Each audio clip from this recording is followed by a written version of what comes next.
Hi, well I've just finished my video of my arrival in Port Penryn, and so I'm going to upload that next. So that's something to look forward to. I want to work through another two videos that I need to make. There's one of Bangor and another one of how Sara changed from being a wooden boat restoration into being a restoration of Tinkerbelle, a name change. So those videos are coming shortly, and I just wanted to let you know that. And this one is about fishing, the final fishing one before we go down to Port Penryn and finish fixing up Tinkerbelle.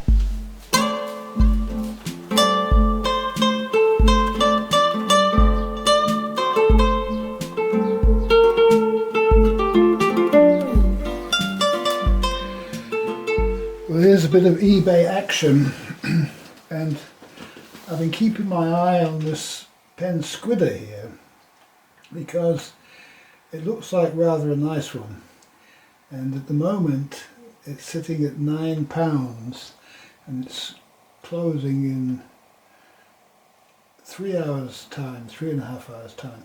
Now I just want to show you what it is that I look for if I'm looking at anything like this. Now the first thing is it scratched and beaten around here? This means that the reel's not been looked after very well. If it's been put down on the ground, and it doesn't look like there's any damage at all to these binding plates on either side. Now the other thing is, has it been abused? Has it been taken apart? And so you can see, you look at the screws to see if there's any marks on the screws, and there doesn't seem to be anything here. That one looks like it might have something, but it's hard to see. And so we're just looking at everything about it. Okay.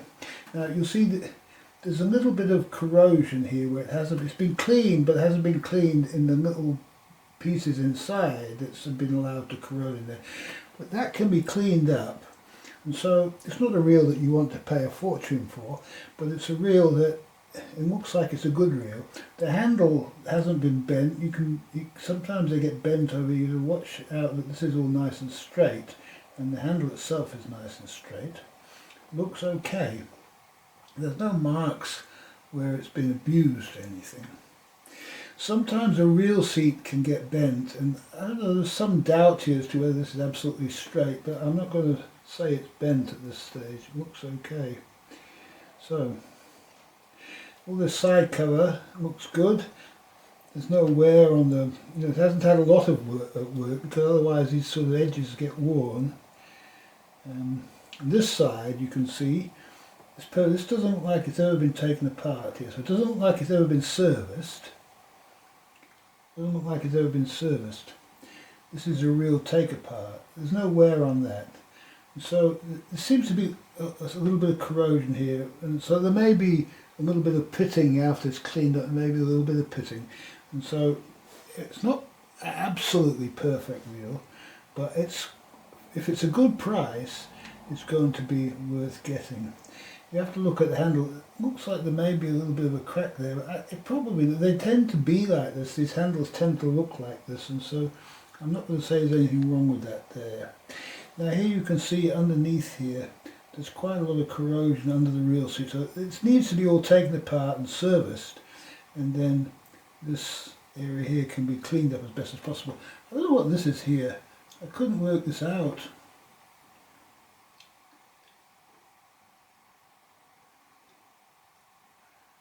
There's something a bit strange here. I'm just going to look at my own one.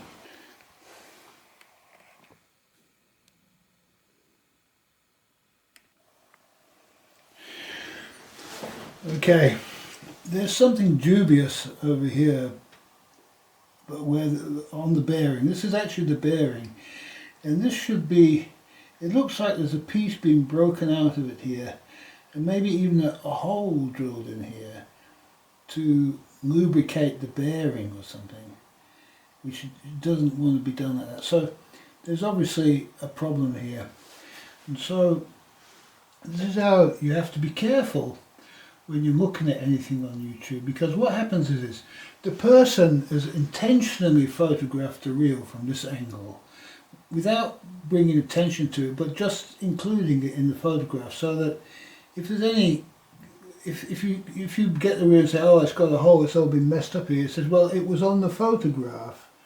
You understand? And so, yeah, the buyer has to beware. It's funny because you can't actually see that from the other picture. See if I can see that again. That side, you see.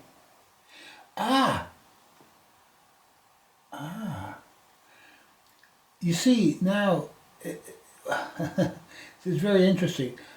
I could look at that and think that there's a problem there, and everybody else looking at bidding on this reel, anybody who is interested in buying this as a collector or something like that, may well think there's a problem there. But what we're looking at is a reflection, because I'll show you why. It's interesting. We're looking at it across here from this angle here, and we're actually seeing this thing here protruding up into it. And now you can see what you're looking at is simply the shape of the metal object in front of it. Now, it doesn't look like that unless you're aware of that. And so this reel may well go for a good price. And so anything like this on a reel, it's going to, people are going to look at this, they're going to look at this, and they're going to look at this, and they're going to say, no, I want a better one. But this could be cleaned up and could be a very, very good reel. And so I'm going to bid on this. I'll show you the price of it. Because we're going to have a problem if me and my lady are going to be fishing and she likes this reel and I like this reel, and one of us has to use a reel that's less beautiful, then it's not going to be very nice, is it? And so this is a listing. It's currently £9 and it's £3.50 postage. And so you can't really include the postage in the price because it's going to cost you that just to get it to you, and you can't really think in those terms. And so even though it's tempting to think it's a reasonable price for postage. And so the last one I paid, I think £35 plus postage, and that was perfect with a spare spool with a box and a few other things with it as well. And this one is not as perfect, but it's still a good reel. And so I would say the most I want to pay for this, and I have to not use my mind, I've just got to wait for the number to come really, because it has to come from nature. Nature is giving me the actual amount that I need to put in. So what I'm going to do is, if I'm going to bid in here, I'm going to put an amount in here. So I just wait for myself to type it in. So I'm going to put 2. So I'm prepared to pay 20 something for it. 20 what? Now, nature wants to give the exact amount, because if somebody else is going to get it, they're going to bid more than this. And then my purpose is just to get it up to a price that's a good price, maybe. Otherwise, I'm going to get it. I'm going to put £22 in there. That's what nature says. Nature says 22.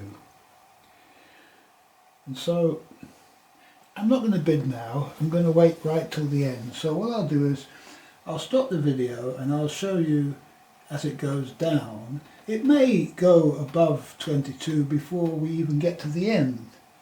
But if this thing goes for £22, I'd say it's a bargain. And so I'm going to buy it for £22. So that I've got 2 of these reels. And if I don't get it for £22, I'm going to accept that I don't need another Penn Squidder. How's that? Let's have a look.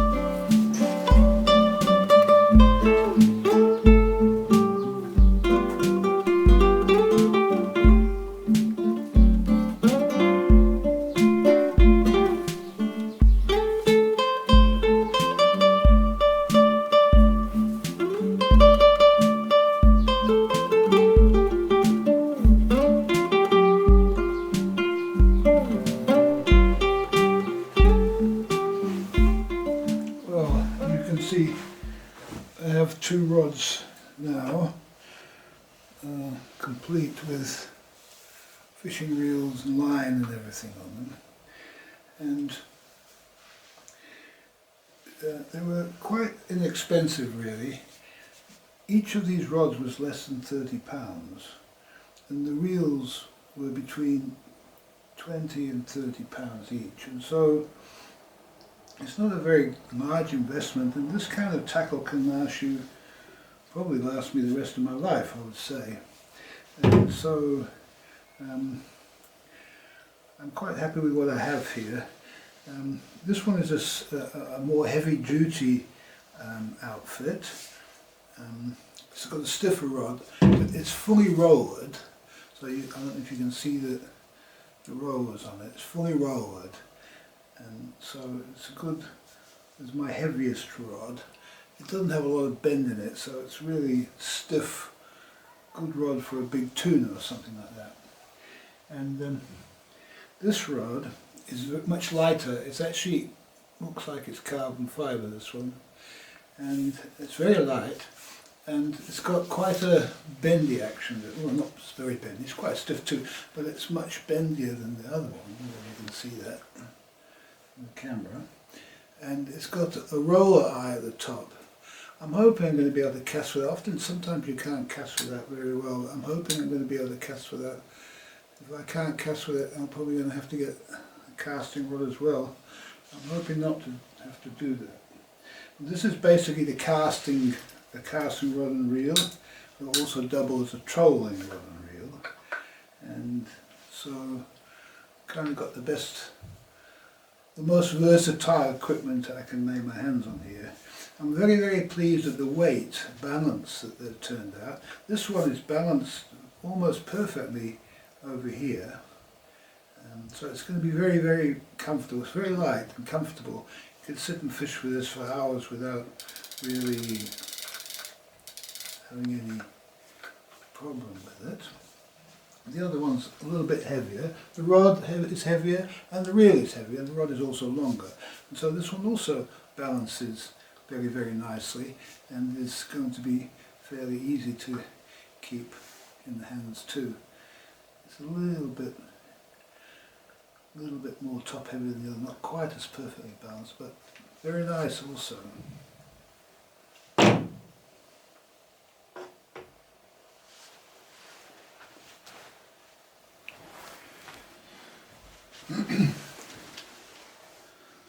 Well, you're probably wondering how the eBay action turned out with the second Penn Squidder reel. What happened was I waited right till the end. I think there was 4 seconds to go when I hit the confirm button on the £22 bid. And it immediately bid itself up to £23, and it was sold for £23. And that's the cheapest Penn Squidder that I can find that ever got sold, because most of them got sold for more than £50. And so that was a bargain, real bargain, and probably because of that imperfection. It looked like an imperfection, but it's actually, I'll show you what it was.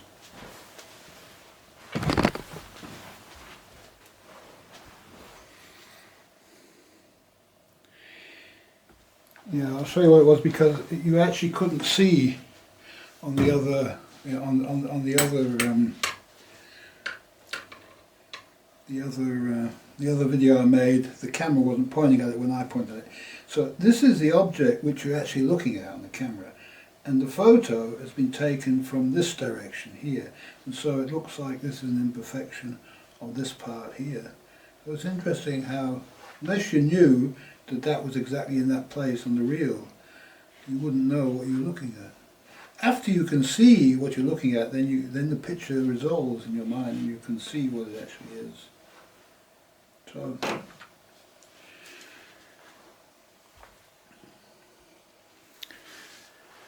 So perhaps the only reason that I bid it on that reel at all was to make the video, so I would show you what I look for when I'm buying anything on eBay, how I examine the photos and so on.